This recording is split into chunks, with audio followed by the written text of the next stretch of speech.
Je suis artiste photographe.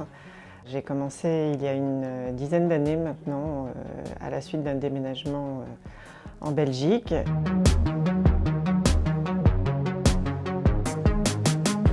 Mon but, c'est de faire un hommage à la femme, à sa beauté, à ses responsabilités. La femme est à l'origine de tout, selon moi. Donc c'est une ode à la féminité. Et comme j'adore l'image, la photographie, je suis partie faire une école de photo sans aucun but de carrière. Donc je suis partie faire cette école qui avait une durée de 3 ans. On avait des expositions régulières tous les 3 mois et la dernière exposition était un thème libre en fin d'année et j'ai décidé de faire un hommage à un de mes référents absolus qui est Helmut Newton. Et j'ai décidé de faire cette photo emblématique chez lui qui est ces 4 femmes qui sont en imperméable. Et après elles sont nues et on sent une espèce de force, de féminité et d'accomplissement.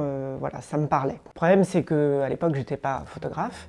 Je n'avais pas de mannequin, pas de moyens, en tous les cas je ne voulais pas dépenser des sommes folles pour faire cette photo. Donc j'ai cherché des modèles, j'ai fait ça avec des amis de ma fille, et ça ne me satisfaisait pas. Donc j'ai trouvé cette Barbie. C'est comme ça que ça a commencé. Voilà. J'ai fait cette photo avec 4 Barbies. Elles n'étaient pas en imperméable, elles étaient en petite robe noire et ensuite elles étaient dévêtues. Aucun plan de carrière à ce moment-là, aucun. Et il se trouve que cette photo a eu un petit succès qui a fait que j'ai voulu continuer. J'ai vendu quelques photos à ce moment-là, mais vraiment par surprise, et je suis partie en vacances avec mes Barbies et j'ai continué à la shooter. À la rentrée scolaire, je suis allée faire une petite foire à Bruxelles et 3 galeries m'ont dit banco, on y va, il y a quelque chose. Donc au départ il n'y avait pas de message particulier et après quand même en mûrissant on se rend compte qu'il y a beaucoup d'injustices avec la femme et qu'il faut la défendre. Donc j'ai mon petit côté féministe qui est ressorti. Mais quand je dis féministe, c'est plutôt féminin. Je ne suis pas du tout contre les hommes, au contraire, je trouve qu'on a un équilibre à trouver, une harmonie à trouver entre nous. On est ce que j'appelle des compléments d'âme. Et notamment dans cette société où les religions ont pris une place beaucoup trop importante et où la femme est opprimée sous des prétextes religieux qui pour moi ne sont pas supportables. Le procédé lenticulaire que j'utilise provoque une réaction quand le spectateur ne me connaît pas en tous les cas.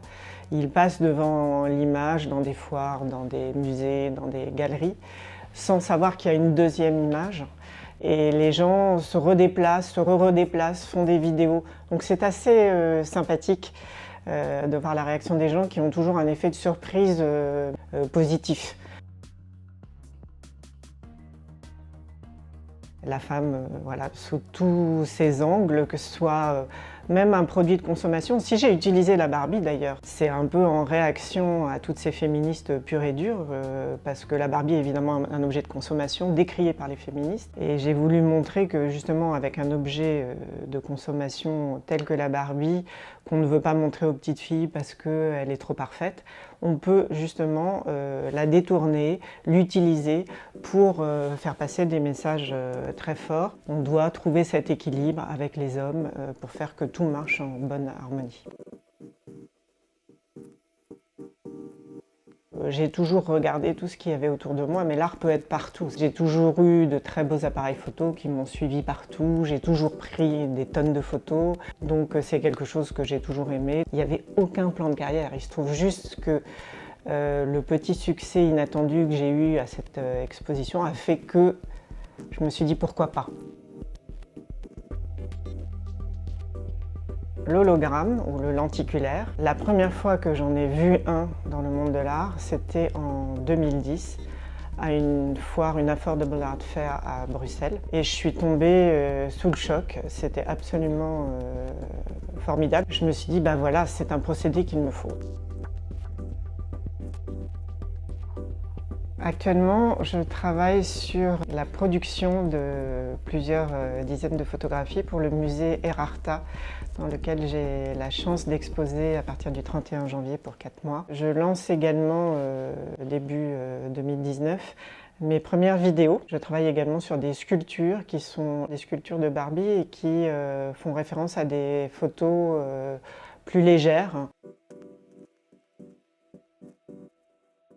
Les inspirations, c'est pas actuel ou pas actuel, il y en a vraiment, vraiment partout. Je pense que je suis très inspirée par des photographes comme Helmut Newton évidemment, Peter Lindbergh, j'adore Hélène von Hunwert, Pierre et Gilles, des gens qui ont réussi à interpeller le spectateur, que ce soit par des photochocs, par des couleurs, par des croyances.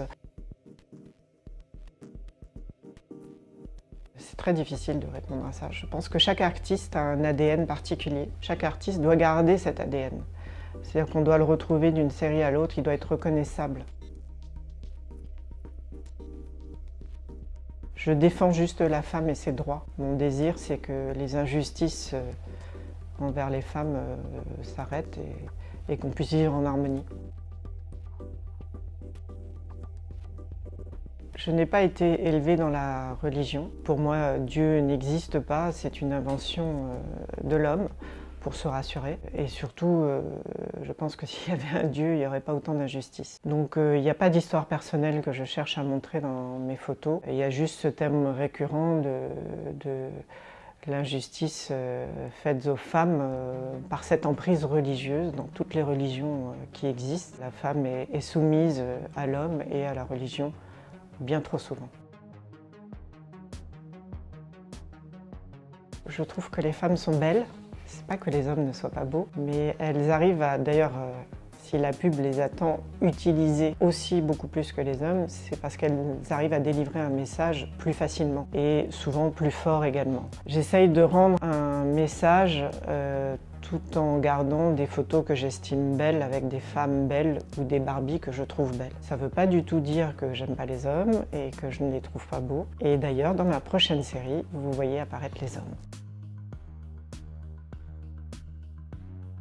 Il fallait également que je trouve un sujet, une série dans lequel l'homme pouvait apparaître. La série que nous sortons là maintenant et qui sera en avant-première au musée Erharta. Une série que j'ai appelée Fuck the Rules, qui montre bien que l'homme est un complément d'âme avec la femme. Féministe au bon sens du terme. Je ne suis pas contre les hommes. Je suis particulièrement fière d'avoir remporté le concours du magazine Photo l'année passée avec 7 photos, None, Alex and Baby Dune. Je trouve que remporter un concours avec une photo de None qui allait un enfant est extrêmement fort. D'avoir fait la couverture de ce magazine avec cette photo, oui, ça me rend fière, tout à fait. J'aimerais être associée au mouvement du pop art. Je ne sais pas si toute la photo contemporaine peut être associée à ce mouvement-là, mais je fais partie de la photo contemporaine et des messages qu'on veut véhiculer avec.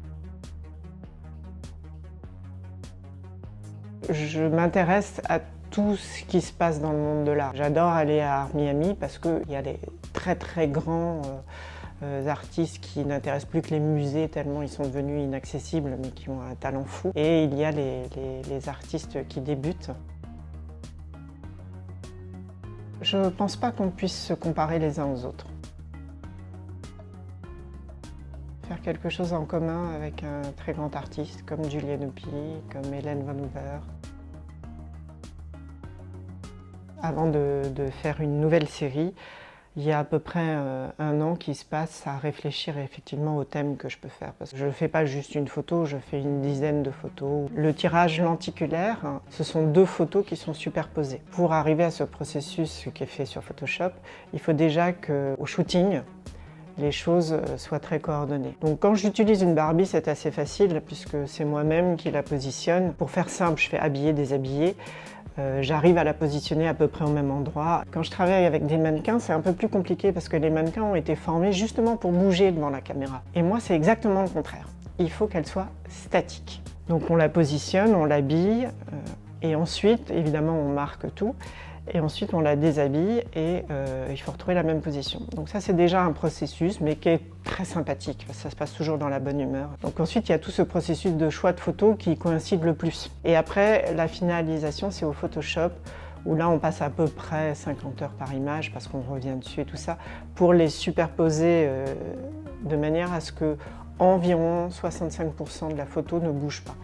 Pour moi, il y a toujours le regard qui reste fixe, pour que déjà, quand on regarde le lenticulaire, on n'ait pas cette espèce de mal au cœur qu'on peut avoir quand on regarde de la 3D. Et après, vient tout le processus de tirage au labo. Donc j'ai validé moi certaines couleurs d'abord sur papier. Évidemment, ces couleurs doivent être revalidées sur un tirage lenticulaire. Les machines ne sont pas les mêmes et les codes de couleurs ne sont pas les mêmes non plus. Donc généralement, il y a tout ce processus qui est très très long où on doit faire une dizaine de tests avant de trouver la couleur qui me va bien. Ensuite, il y a tout le tirage final sur les feuilles lenticulaires. Donc les feuilles lenticulaires sont des feuilles qui sont prédécoupées déjà, qui arrivent au départ des États-Unis essentiellement. On a aussi trouvé des feuilles qui venaient de Chine, mais après un mois d'essai, il y a eu beaucoup trop de défauts, donc on a abandonné la production chinoise. Néanmoins, la production américaine présente énormément de défauts aussi. Je viens de trouver il y a quelques mois une production irlandaise qui a l'air de nous satisfaire un peu plus.